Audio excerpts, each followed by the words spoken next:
تو هذا هو الماء اللي تشربوا منها؟ هذا هو نشربوا منه. كيفاش معناها البير هذايا الاهالي نتاع بوزنه واحد تشربوا الكل منه؟ هذا نشربوا منه الناس الكل. مسخ ولصخ هاك شايف حتى كيفاش. هذا هو نشربوا منه هاي كامل. معناها عام كامل تهزوا في الماء منه؟ عام كامل نشربوا منه. كيفاش ما عندكمش جمعيه، ما عندكمش حتى شيء معناها؟ ما عندنا شيء. هذا هو نشربوا منه. شكيتوا مشيتوا طالبوا معناها باش يعدوكم الماء؟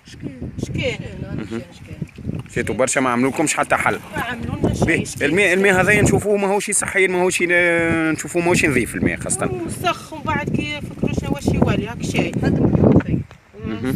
الوسخ الكل فيه هو.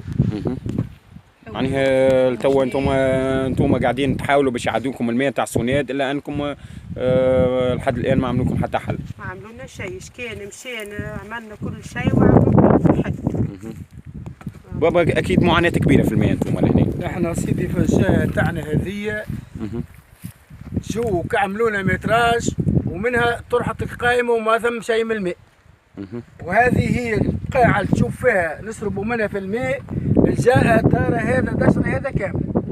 هذه هي المنطقة نشربوا منها الماء هذاي. قداش من عائلة انتم؟ نحن يقارب 70 عائلة. هكاك ما يقارب 70 عائلة هنا فهمنا موجودين إذا كان مش أكثر. كانت عندنا الجمعية الخزان مسخ. به آخر حاجة عملوها حتى من الموتورات نتاع الخزان نحوها هزوها. فهمني؟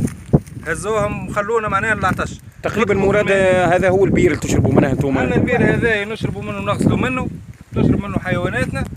فهمني؟ خاطر ماء السقوي مش ديما موجود، يخدم فهمني ساعة ونص في النهار.